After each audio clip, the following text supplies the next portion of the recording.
my second favorite chapter, real estate contracts. Unit 11, you know, there's only 18 units in the broker class. Unit 11, real estate contracts. We're getting there. Woohoo! Or we're halfway done. Can't wait till you get your broker's license.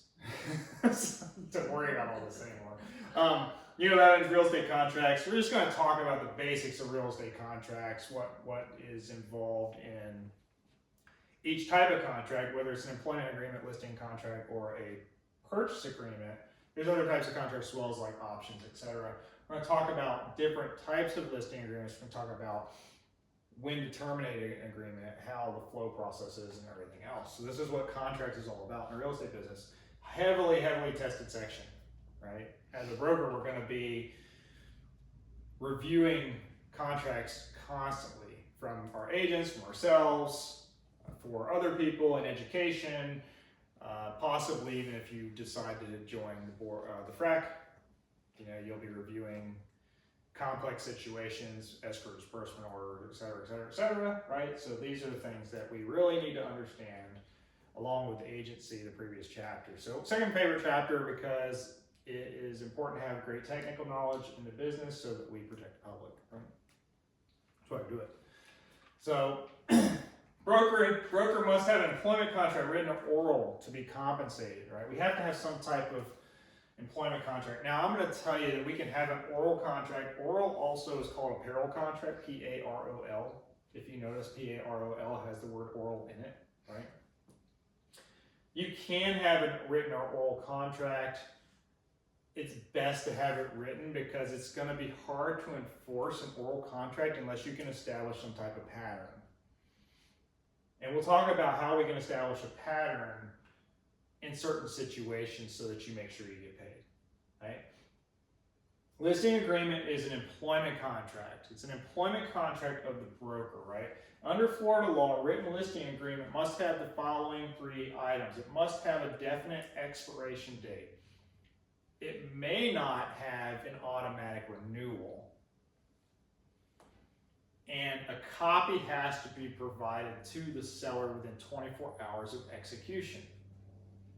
Those are the three things that are required from written listing agreements. Oral agreements for listings are legal. However, there's no protection involved because there's no established pattern. Make sense? We can't go to court to fight a listing agreement if we don't have a copy of anything that's signed, right? No judge in their right mind is going to accept that. Here's the types of listing agreements. There's 4 types of listing agreements. I kind of wish I had my whiteboard today, but we're teaching from the house. So sometimes when you have appointments, you have to improvise. So types of listing agreements, we have open listing agreements, we have exclusive agency listing agreements, we have exclusive right of sale listing agreements, and we have net listing agreements. Exclusive agency and exclusive right of sale agency are the ones that are tested the most. Do you know the definitions of these yet? We only use exclusive right of sale. Is the one we use because it offers the most protection to the agent. Open listings is, I want to sell my house almost like a for sale by owner. Lots of brokers, nobody's protected, right? The only person that's protected is the seller in an open listing situation. It is a unilateral contract. The seller must perform if I bring them a buyer, right? So I like an open listing. It's kind of similar to getting a one-time showing agreement with a for sale by owner, right? If you get a one-time showing agreement with a for sale by owner, they're obligated to pay you a commission because they signed off on that contract, or that contractual employment agreement, right? This can be terminated at will by either party, and it often results in procuring cause disputes.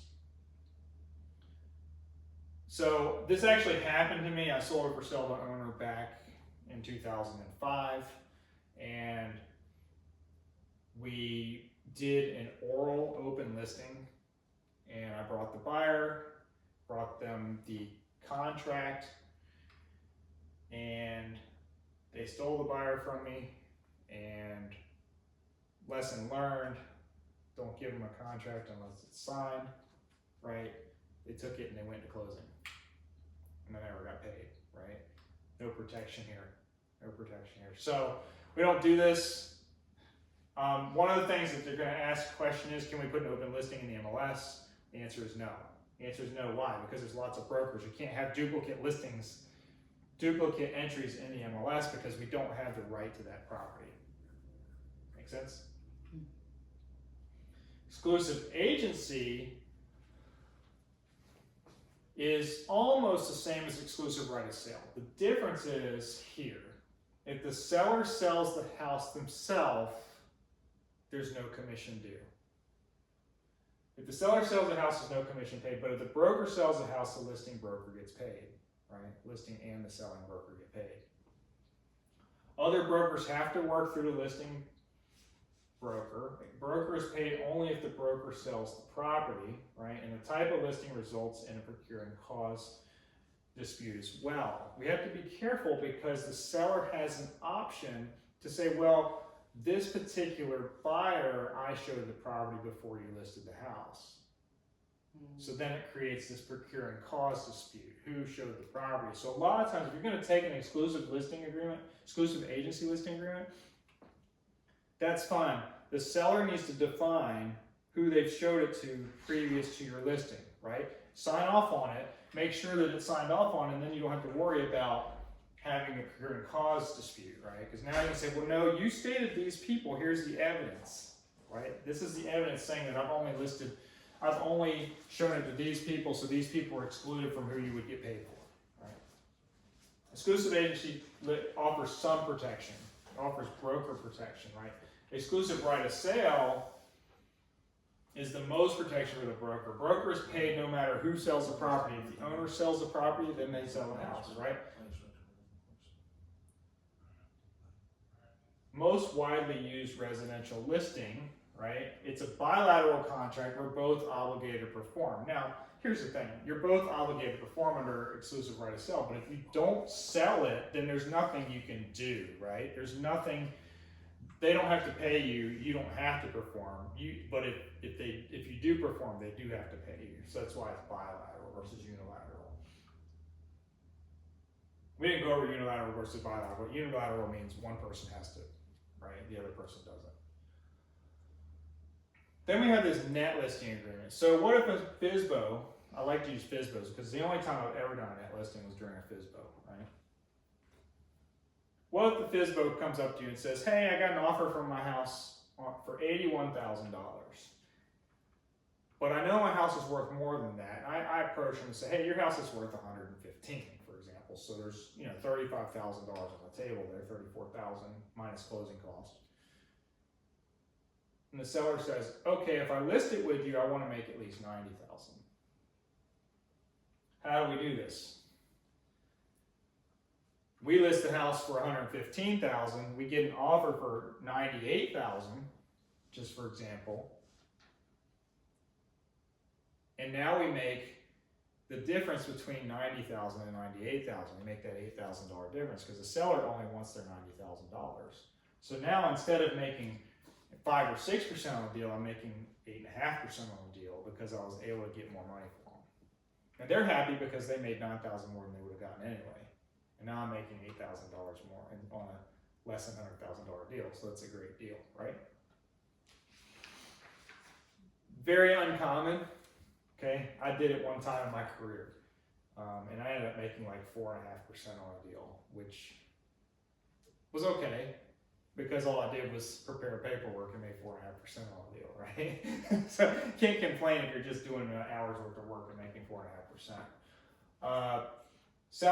Seller names in that figure. They said I want $90,000. The broker must add the commission on to get paid. So in this case, the buyer said, how much would you like to make on this deal?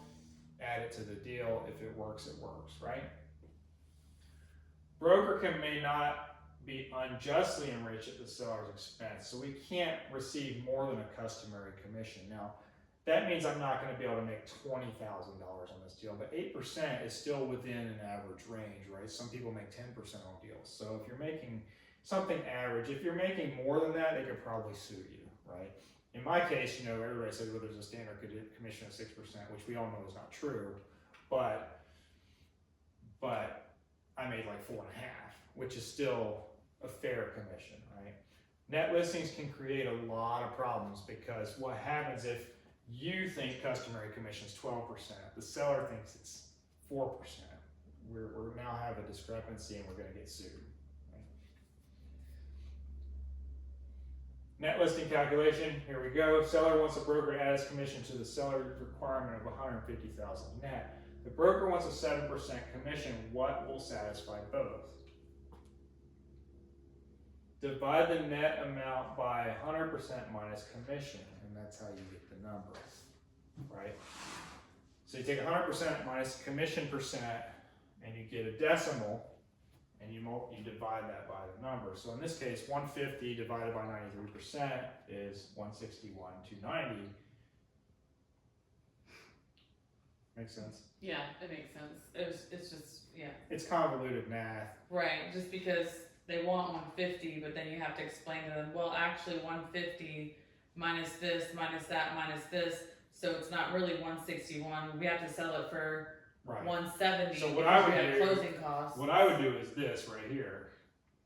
Right, the closing cost in this example doesn't exist, but Right, because it's saying it's net amount, Right. but yeah. So what I would do here is do 150 divided by 7% and then add it back, right? Mm-hmm. But then you still have to add the closing cost on top of it. So let's say the closing costs were $3,000. This would be 164,290. Right.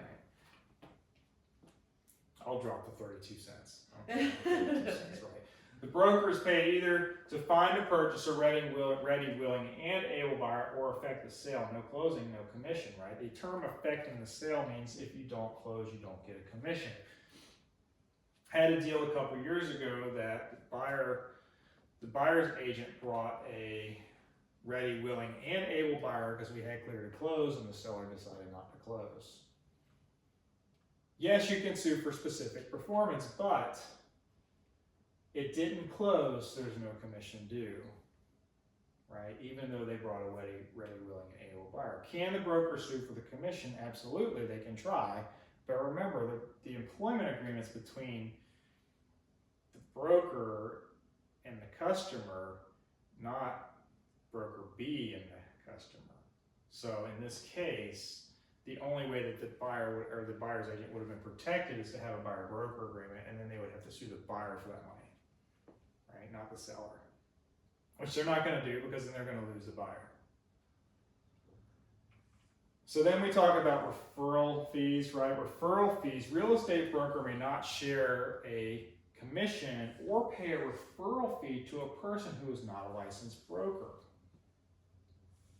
And we're not talking about broker associate because people mix up broker and broker associate all the time. We're talking about broker. A Florida broker may pay a referral fee to a broker licensed in another state or another country, provided the broker does not violate Florida law. As long as we're doing everything in a kosher transaction, we can pay broker to broker referrals. We cannot pay broker to agent referrals. Has to be broker to broker, then broker the other broker. Broker A pays broker B pays their sales associate. Paying a commission to an unlicensed person, even a licensed person that has the wrong status, is a felony in the state of Florida. To also be due a commission, we have this term procuring cause. Procuring cause means what? It means we initiated and we continued a series of events that result in a contract and then ultimately affecting the sale or having a closing, right? Simply showing a property is not enough to be a procuring cause of the sale. Now, in the builder world, showing the property is enough, right? Because the builder does all the other paperwork. But in the real world, in the general real estate world, procuring cause means not only showing the property, but writing the offer, right? Or in a rental case, showing the property and starting the rental application for the customer, right? Or executing some type of agreement saying, here's my customer, please take it and run with it, right? So that we have some type of agreement to what we've done to start this sale.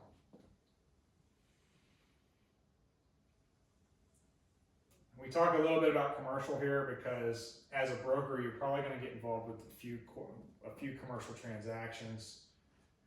One or two of your agents may be involved, so you have to know the basics of commercial.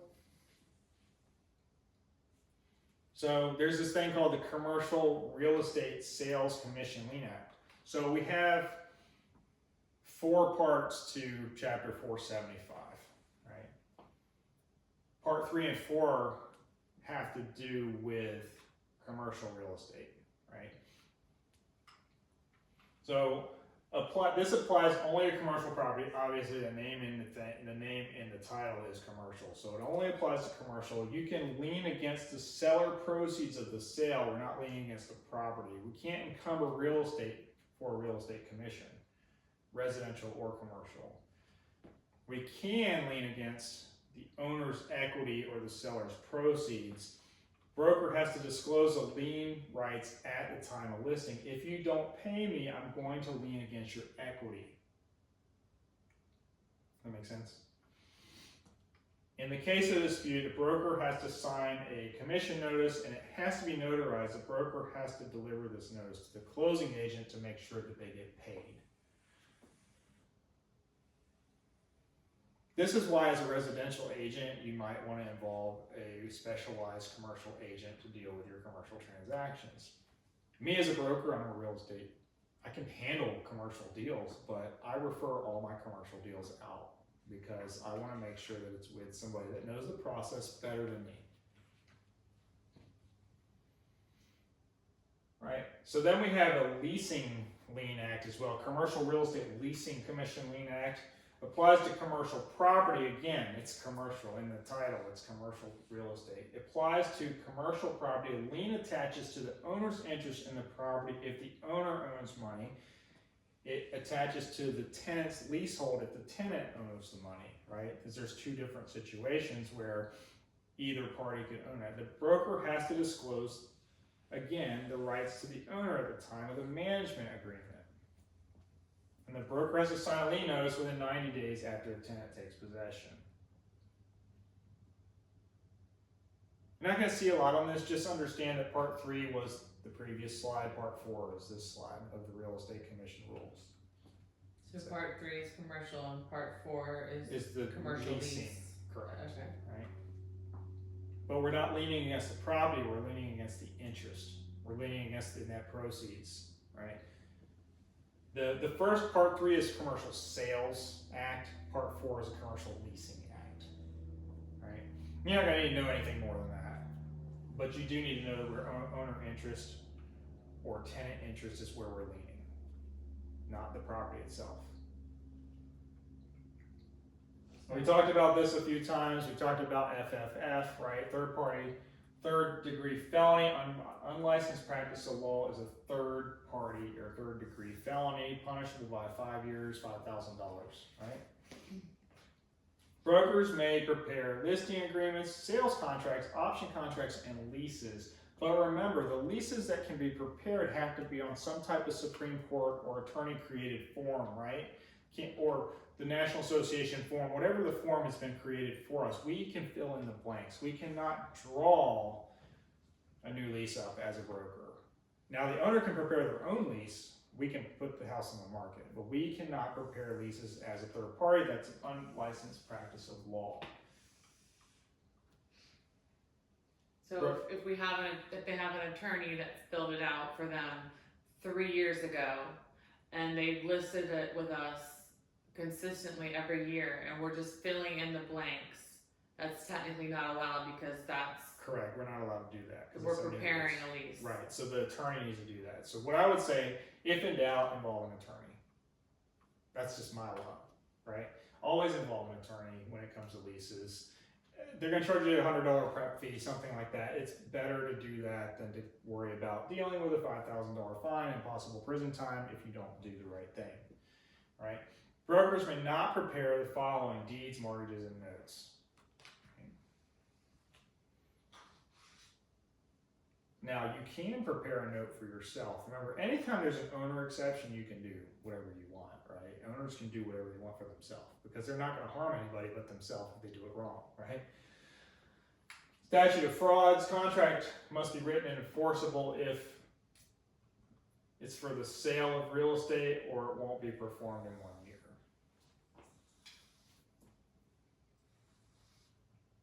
Exceptions, of course, there's always exceptions, right? If something's been performed in full, if it's been fully executed, and we're going to talk about executory versus executed contracts in this chapter as well. Partial performance, partial payment made, right?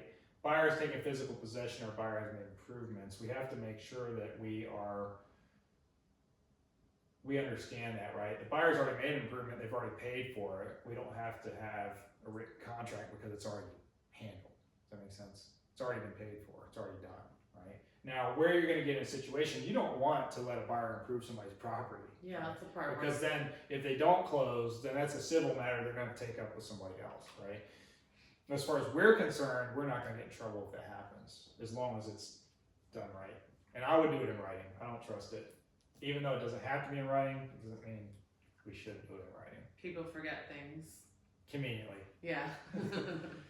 Right, then there's the e-sign act. Electronically signed contracts are now legally enforceable. This includes faxes. With the technology age and everything else, we're moving forward. Now, a lot of times what we require is a certificate of authenticity that goes with it. And normally, most of the programs have some type of certificate. It tells you IP address, date and time, email address it went to, etc. Right? Parties may insist on written signed contracts. Parties can still ask for ink to paper or wet signed, right? I'm of the old school, I love wet signed contracts. I've been doing that forever. I just switched to e-sign recently, last couple of years. I always wet sign until then because of the legalities involved, but I have to get with the times sometimes. It gives you a personal touch too, Right. and it depends on your buyer. Some buyers can't figure it out. Right, exactly. So Or sellers, yeah, but. documents helpful in writing. Documents helpful in writing a contract. Deeds, right? So deeds takes a legal description from the deed. You want to have a legal description from the deed or the survey. Most people are going to the tax records or the MLS or the old files, right? But legal description is best taken from the deed or the survey. The survey shows what? Shows encroachments and easements on the property. An encroachment is something that's going over the property line, right?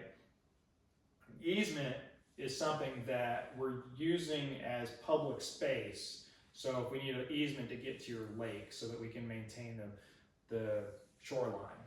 Or we need easement for utilities because we want to make sure the neighborhood has power if something were to happen, right? Those are what easements are. Encroachments would be somebody's shed over on the other side of your property, or a fence is 2 feet over the line, right? And we have a mortgage. I love this one because everybody says, I'm going to pay my mortgage. No, you're not. You're going to pay your note, right? So mortgage, send a letter to lender requesting the balance and status. Remember, it's the balance of the note, not your mortgage. The mortgage is the instrument used to foreclose. And then zoning information is also helpful, right? Getting warranty from the owners about zoning violations. Well, we're doing a lot of that through municipal lien searches today. But we want to make sure the property is able to be sold free and clear marketable title. Good. So then we have these provisions, right? Real estate contract provisions. Written agreement for the transfer of real property. Florida Realtors, Florida Bar contract are designed for residential transactions, but these contracts are not suitable for other types of transactions. For example, all these above, construction contracts, business purchases, leases with options to buy, option contracts, unique complex transactions or cooperatives, exchanges, contracts for deed, etc. There's a lot of times we're not going to use this type of real estate contract. Some of them need a more simple contract, some of them need a more complex contract. For example, an option lease option, you have a purchase and you have a lease, right? So the original contract, the very simple contract for purchase and sale wouldn't work in that situation.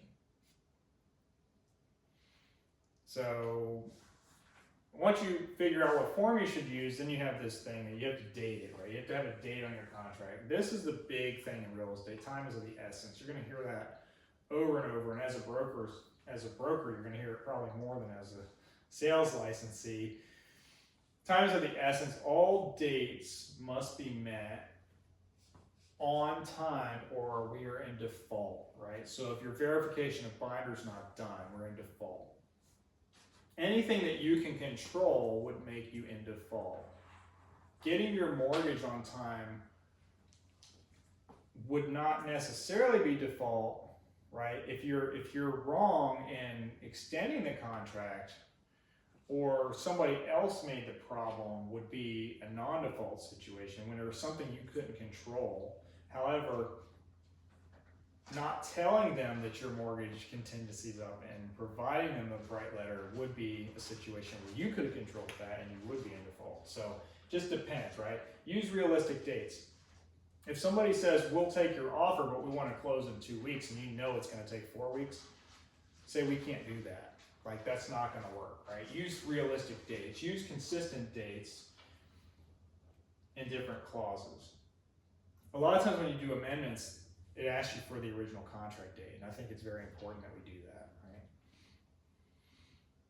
Use a calendar, which is what I'm terrible at, to monitor deadlines, right? So you should get some type of either a transaction coordinator, which I don't personally use, or a closing agent, or somebody to summarize that transaction when you submit the contract over, this executory contract. You're gonna send it over, somebody's gonna say, okay, binder's due today, mortgage is due in 30 days, inspection's due in 15 days, whatever the case is, we wanna make sure that we meet every single date in the contract.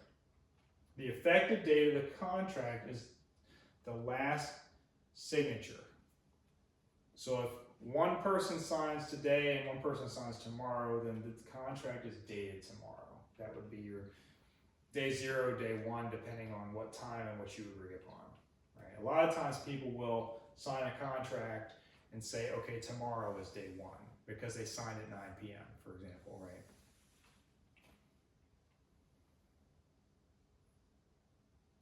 Parties to the contract, sellers and buyers, right? For a seller, it needs to be appearing on the deed. Now, sometimes it doesn't. The name doesn't appear as on deed because there's a court-appointed designate or something like that in the event of an estate. Spouse's name should be included if it's homestead property. All sellers on the deed must sign the contract. Buyer's name should be shown as the buyers want their names on the deed. Not necessarily what's on their driver's list, but how they want their name on their deed. Some people use middle names, some people use middle initials, some people use none, right? The contract can always be amended to add a buyer if necessary, but everybody that should be on the deed should be on the contract. Then we have types of ownership, and this goes along with titles and deeds, and this is a chapter I would suggest looking at because it's very important. This piece of titles and deeds is so important for estate planning, so important for resales, so important to keep yourself out of trouble, not only with probate, but with the IRS and everything else. It's these types of ownership. So we have a sole and separate owner. You hear sole and separate a lot. You hear owner and severalty. This is one owner property. If something happens to that one owner and there's no other estate planning in place, and this would have to go to probate, and you would have to deal with a lot of estate inheritance taxes, etc., right? Then we have this thing called joint tenancy, and it's going to be with rights of survivorship, right? If somebody dies, the other on the deed owns the property. Now, joint tenancy can be from 2 or more people. It doesn't have to be just one person. But those 2 or more people have to take title at the same time. So if you have a third party that wants to add on to it later, then it becomes tenants in common, right? The tenants in common is 2 or more people that takes the property at the same or different times based on how they want things to be inherited. So if an owner dies, the property will be distributed by will. So it goes to your heirs, right? Joint tenancy, it goes to the other owners. Tenancy in common, it goes to their heirs. Then we have this thing called tenancy by entirety. Is kind of like joint tenancy, but it's treated differently. So tenancy by the entirety is only for married couples. If you're married, you're going to be taking title as tenants by the entirety. If you have a spouse and your spouse passes away, you receive the property in full. However, if you get, so it's joint tenancy. So if somebody dies, it reverts to joint tenancy. However, if you get divorced, then it turns to tenancy in common. So tenants by entirety can be both, right? If you get divorced, now it goes to their heirs.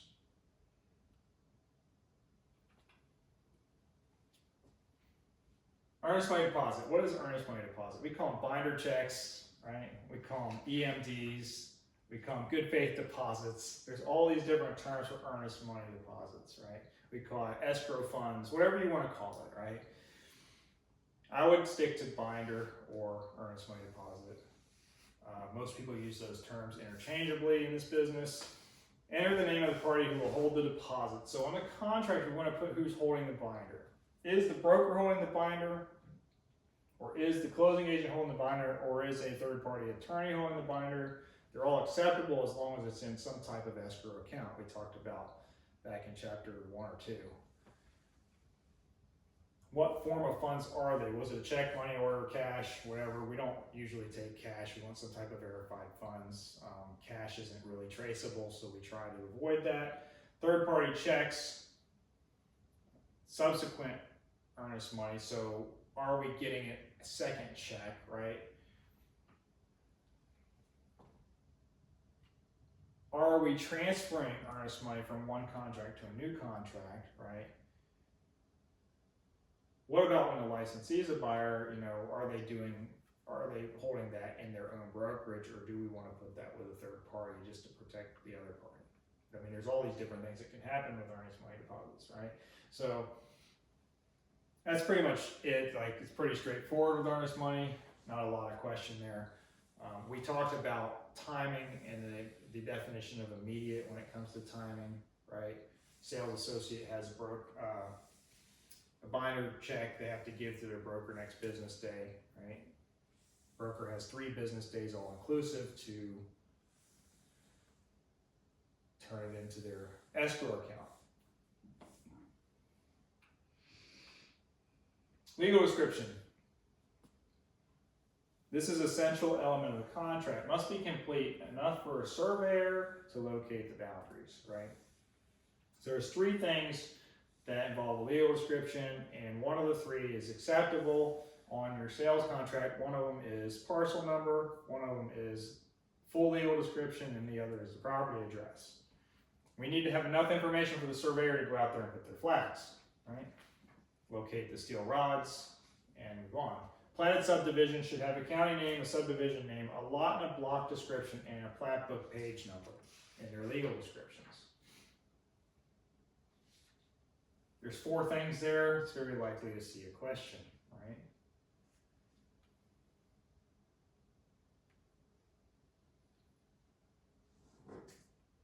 Purchase price. If the purchase price depends on a survey, then the method of calculation should be shown. Well, how did we come up with this number? A method of payment includes deposit, financing, and cash due at closing. We're just coming up with actual purchase prices based on market analysis, but sometimes when you have a larger parcel of land, you're dealing with square footage, right? So we'll pay $13 per square foot for this 10-acre parcel, for example. So we have to figure out exactly how many square foot the property is, and that's what this is referring to. How we're paying the payment, that's pretty simple, right? We're putting that on the contract. In our North Florida contract, it's paragraph 2, right? We're talking about financing options or if it's cash, right?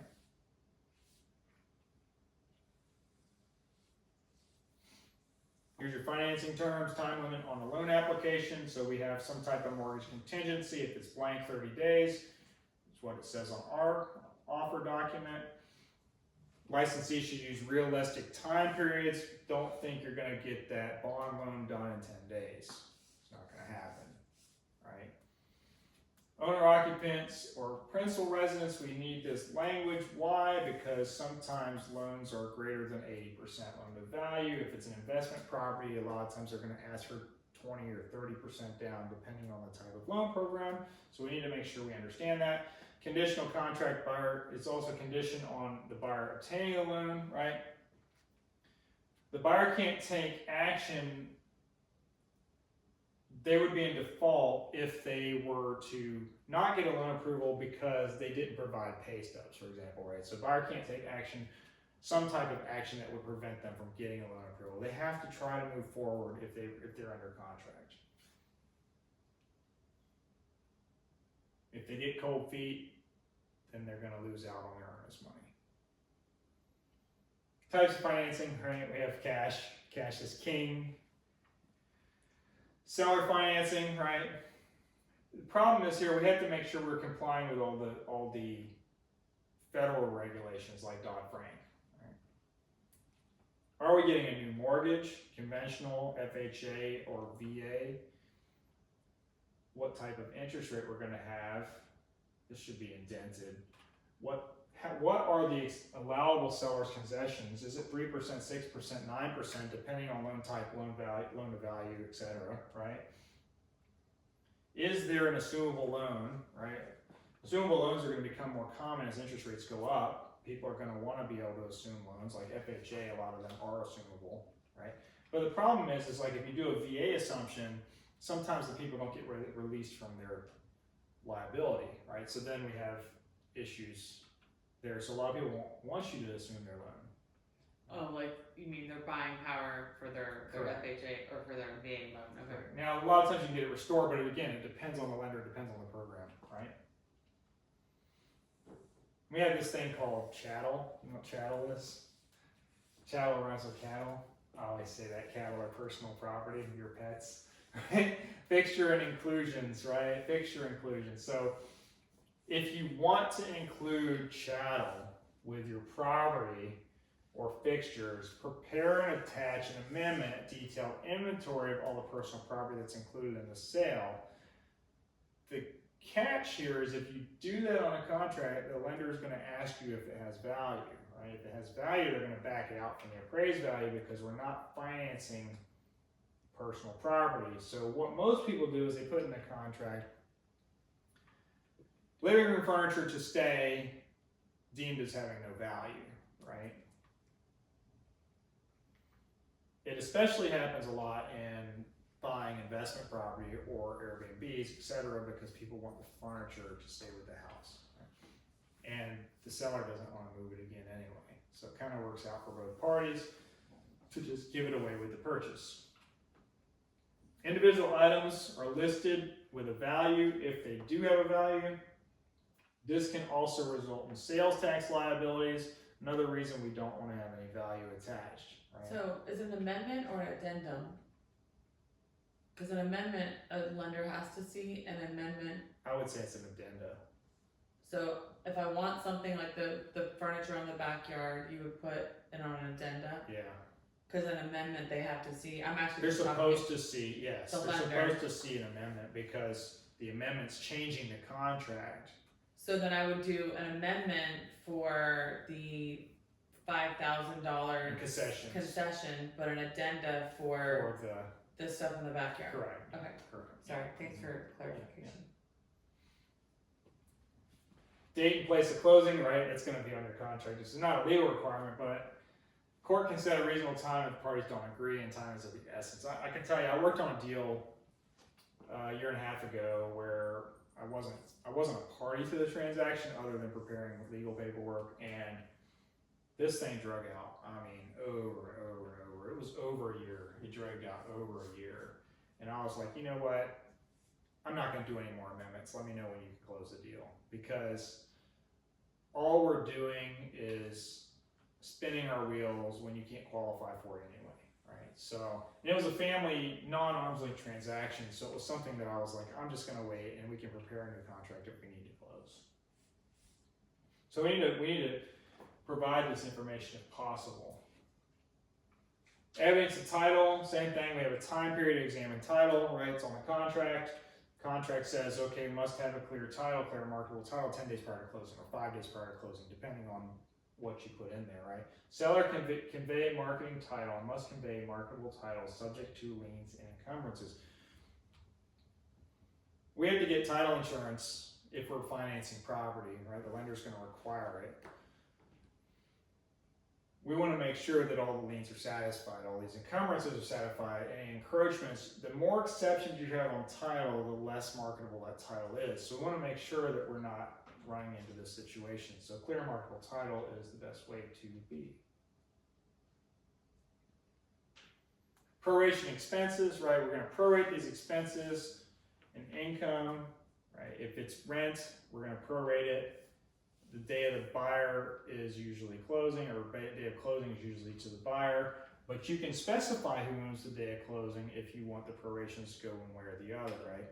HOA fees are usually paid in advance, so they're prorated back to the seller at closing.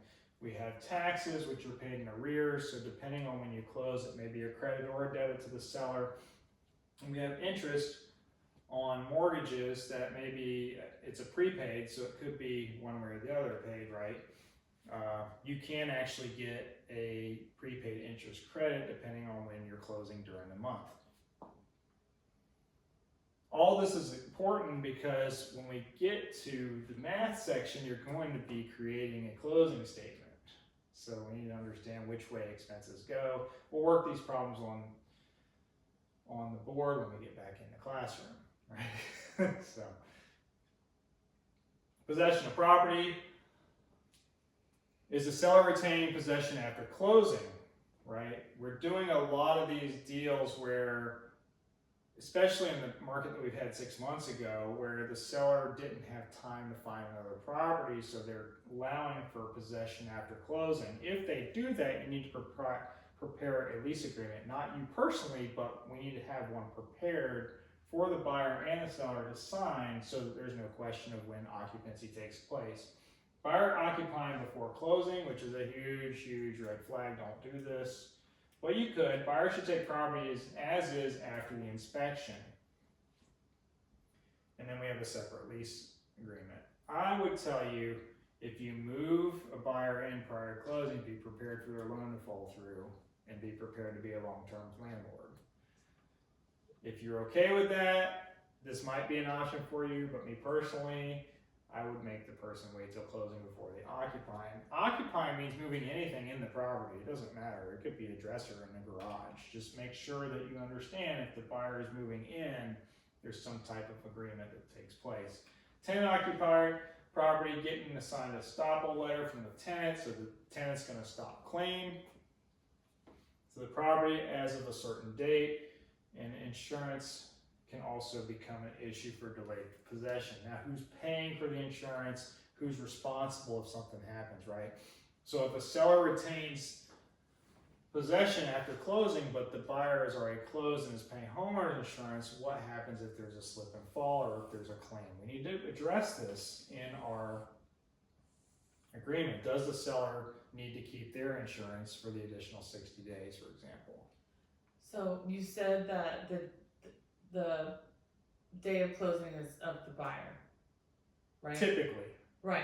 So what I'm saying is, say if the seller moved everything out the night before and we close at noon, but they still have a bunch of pool patio furniture and we close at noon, whose patio furniture is that? It's now the buyer's patio furniture. Okay. So if the seller tries to come pick it back up at 5, sorry? The buyer can say no. Okay. Right? That's what The buyer should be agreeable if everything else is in the case, or it should be discussed ahead of time. You know, we should have some type of agreement in place. But if the buyer owns the day of closing, the seller needs to be out the day of closing. That means their possessions and everything, right? Hopefully they are. No, I was just. But it does happen. Yeah, well, of course, yeah. But that's what I was just asking. It does happen to some people's customers, actually. Right. Other contract positions, right? Time allowed for acceptance. You know, here's the thing. It says it should be based on the buyer's urgency level and the time of counter offers. What I'm going to tell you is the sellers are going to determine that time length, right? Because yes, we can say if you don't answer this in 6 hours, we're going to withdraw our offer, but we need to be realistic. What if it's an offer where there's 7 sellers involved and we have to get everybody together? We don't need to be giving them a 24-hour timeline. We need to be giving them 3 or 4 days so they can get a hold of everybody so we can make this happen, right? Letters or faxes, emails are a legally enforceable document because why? They're in writing, right? Emails are legally enforceable. Text messages are not. Not at this point, right? It doesn't mean it won't change one day, but right now they're not.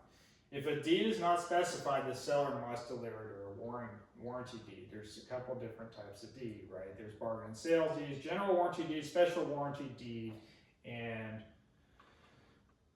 there's a 4th one. Quitclaim deed. Quitclaim deed. Not quick claim deed, it's quitclaim deed. Quit. Like I'm quitting my claim. Off the subject a little bit, true or false, can I quitclaim you off my property? Not without my signature. Not without you saying Yes. I can quitclaim myself off. Yes. The person that is being removed on the quitclaim deed has to be the one that is the signer.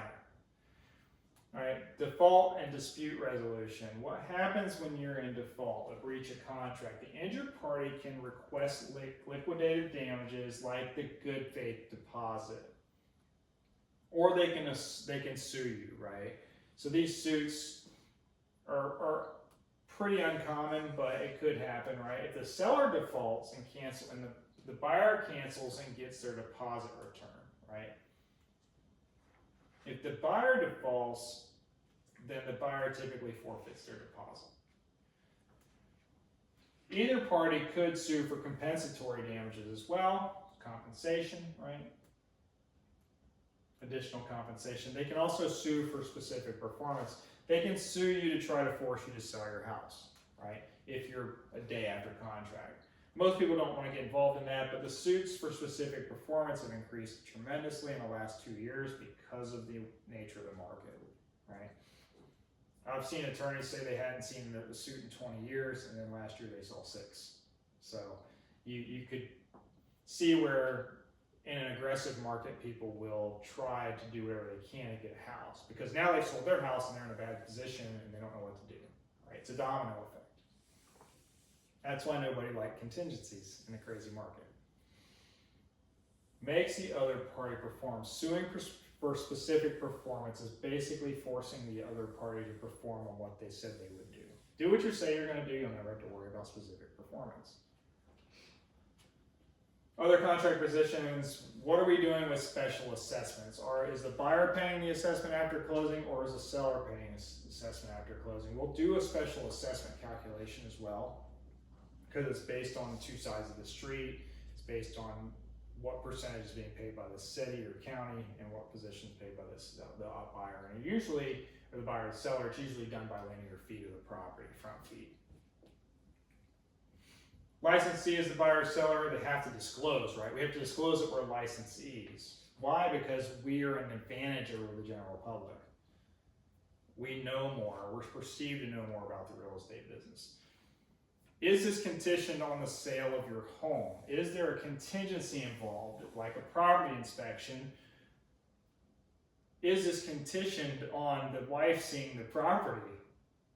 Right? I've had this one. I've actually had not the spouse's approval, but I've did a 30-day contingency for somebody out of town to come see it.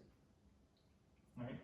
It closed, thank God, but I keep it off the market for 30 days. Right? Right of first refusal. So we call this a first right of refusal, FROR. Right of first refusal says, let's say I have a contract in place, an executory contract in place where there's a contingent sale. Me as a seller can say, I'll take your offer contingent on the sale of your house, but I also want to keep the property marketed so that if another buyer wants to come in, I don't lose out on that opportunity. If we get another offer and I'd like to accept that offer, I have to give you the first right to refuse that offer. How am I going to do that? Well, you'll have to push the property into pending status, deposit an additional binder, and then remove that contingency at that point. If you're unable to remove that contingency and you can't move forward, then I would like you to step aside, right? And you have 48 hours to review that. The second contract can't fall into place until the first person removes that right to refuse. I wonder if I didn't have any, but I wonder if there were more of that in the last. I've done them in the past. I meant in the crazy market. I didn't see very many of them in the last market because we have a lot of new agents that didn't even know what a first right. Right, that's the part where I was like, yeah. Right? And what you'll see is trends, right? You'll see, oh, well, this is something that hasn't happened in the past. So what do? It's like the appraisal waiver thing. Nobody knew what an appraisal waiver was until 2 years ago, and everybody's using appraisal waivers, right? Or acceleration clauses. Nobody knew what all this stuff was, right? First right of refusals in the early 2000s were used a lot because there was a lot more contingent sales. And I think as you see the market normalizing, you're going to see a lot more first right of refusals. In the busy market, they're just not going to take a contingent property, so you don't see them, right? Not required witnesses or acknowledgement. You don't have to have a witness or an acknowledgement or a notary on a purchase and sale agreement. Stigmatized property, a licensee is not required to disclose to the buyer the property was the site of a homicide, suicide, death, or that of an occupant of the property was HIV or diagnosed with AIDS. I'm also going to say if it's haunted, we do not have to say that, right? Now, I don't know why this is in this chapter because the question was on the last chapter. Right. Right. So this is not a material defect that affects the value of the house. It is something that would affect the value of the house if somebody had some type of superstition against it, or they worried about this stuff, right? Religious or some other reason. However, in the state of Florida, it could be to the benefit or the disadvantage of somebody, so we just don't even touch it. Now, some states like Texas require you to disclose this. So here we are about stigmatized property, right? Florida law does not address whether or not a home alleged to be haunted is a material fact, right? The licensee dealing with such a property should seek legal advice whether it should be disclosed as a material fact or not. Now, for most part, people are going to say haunted houses do not have to be disclosed. I mean, some people don't believe in ghosts, so you could say it's haunted and it doesn't affect some people, but some people really believe in it, so, or they've had an experience, so they're going to say, oh no, I can't live there, or oh, it's haunted, I want to live there, right? I want to stay the night in Casadega because I like haunted houses, right? So those things are happening. Then we have our favorite thing, I like to call the mafia, homeowners association, or the Nazis, right? So buyers must be given homeowners association disclosures, or the buyer can cancel the contract within 3 days of getting a disclosure prior to closing. The contract date on something that has an HOA is the date that you actually get the disclosure.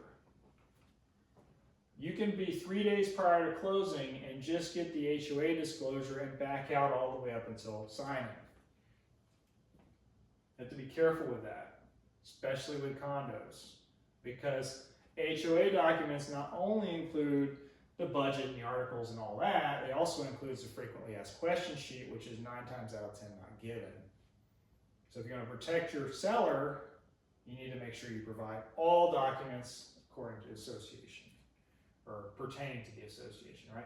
So contracts must have the words describing the disclosure form, or the contract is voidable at the buyer's option prior to closing. Now I like to use that term voidable. Voidable means we can void the contract, but the contract is not void. Licensees make a big mistake when they talk about void versus voidable. They say, oh, the contract's void, time's up. No, the contract's not void, it's voidable. The term is voidable means that one or both parties have the option to void it, but they can still move forward. Here's an example. My financing contingency expired and I didn't do an extension. That contract is voidable. If the contract, and the contract's only voidable by the seller in that case, not the buyer, right? I missed the contingency.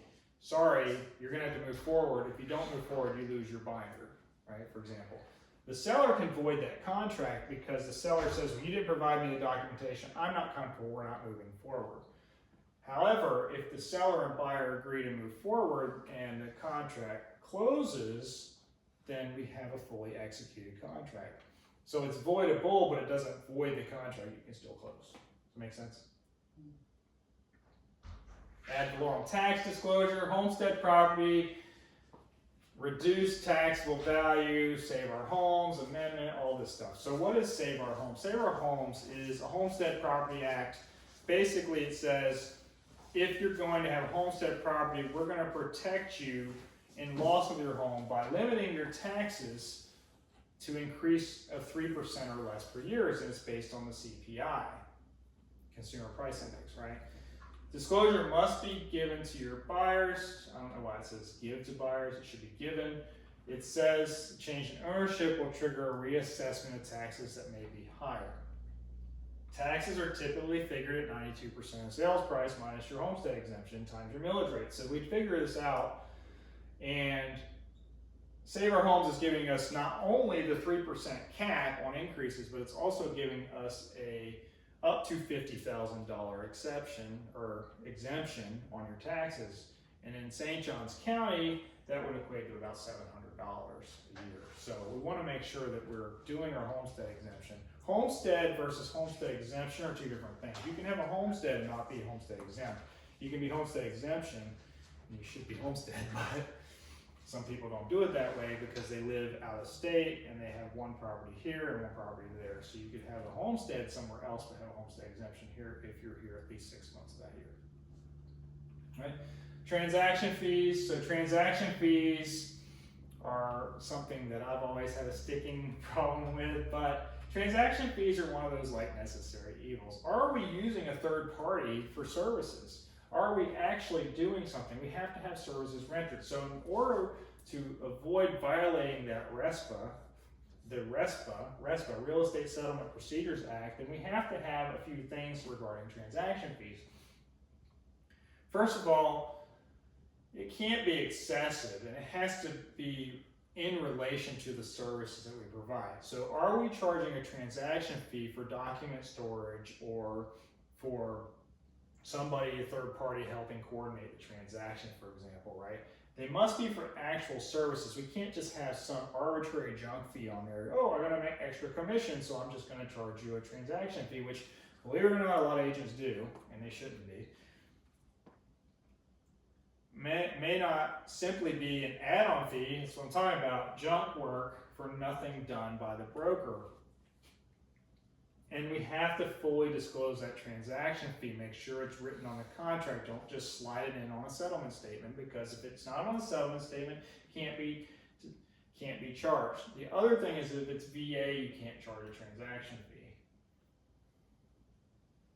And there's this Johnson versus Davis Act. We're not going to get all into this, but it applies to residential property only.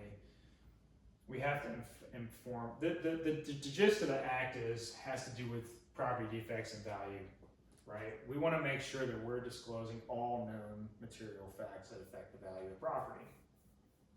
It's one of our 3 duties we talked about in the previous chapter anyway, right? Then we have our favorite thing on top of HOAs. We have this thing called a community development district, right?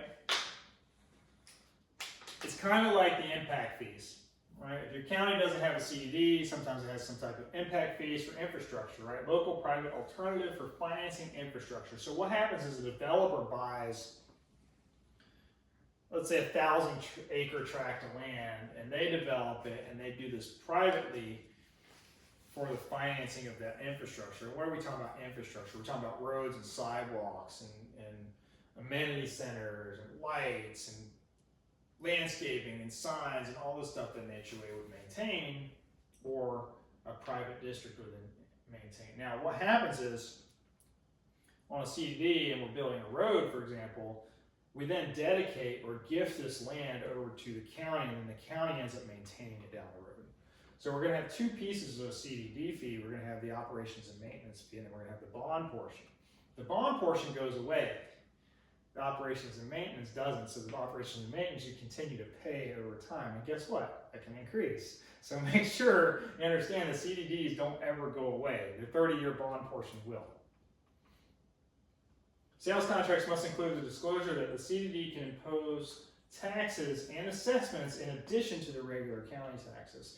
In Florida, it's added on to your county taxes, so you see it, but it is broken out, so you can kind of see how much you're paying for O&M bond and your regular taxes. Hence why JCP just went up, right? Right, They're coming 'cause up O&M goes 30, yeah.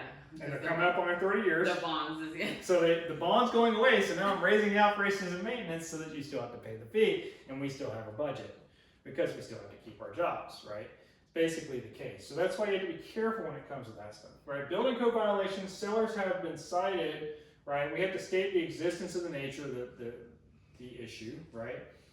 We have to give a copy of the notice, so if there's a building code violation we've been informed about, we have to provide this to our buyers, right? State the buyer's agreement to be liable, right? We have to make sure that we're correcting this. There's a property on the north side right now that has a $250 fine a day for the last 2 years, right? So we're talking about a $175,000 fine. Now, can we negotiate that if we buy the property? Absolutely.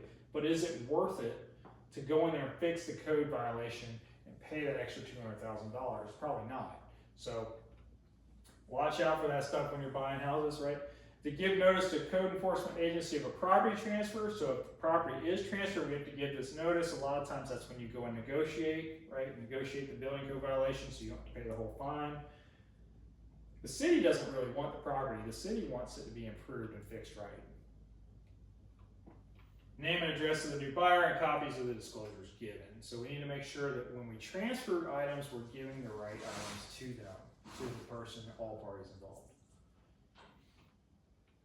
Let me switch gears away from that. We've now moved away from purchase and sale agreements, and we've gone to option contracts, which option contract is really something that is, I like to say new construction a year ago or a year and a half ago was a great option contract. It wasn't a true option contract, but you gave an earnest money deposit, which would be like your deposit for option, and then you decide if you want to close at the end of the day, right? If the price went up, you closed. If the price went down, you didn't close, you forfeited your binder. Well, an option works the same way, right? Option is, I'm gonna bet on the future, right? I'm gonna bet on the future. I'm gonna say, I think the market's good, the prices are gonna go up. I wanna lock that price in now. So I'm gonna give you a $5,000 deposit to buy this house at $200,000 2 years from now, right? If the property value goes up to $400,000, then the buyer is going to execute the contract and close, right? If the property goes down to $100,000, the buyer is going to forfeit their option and they're going to walk away. So since the buyer has the option to walk away or to close, but the seller only has an option to actually close, right? They have to perform. No matter what the buyer wants to do, the seller has to perform, right? If the seller has to perform and the buyer doesn't have to perform, we have a unilateral contract. So option contracts are unilateral. Still has to have the required elements of the contract and still has to have some type of valuable consideration, right? Good, valuable consideration. So we're talking about earnest money deposit.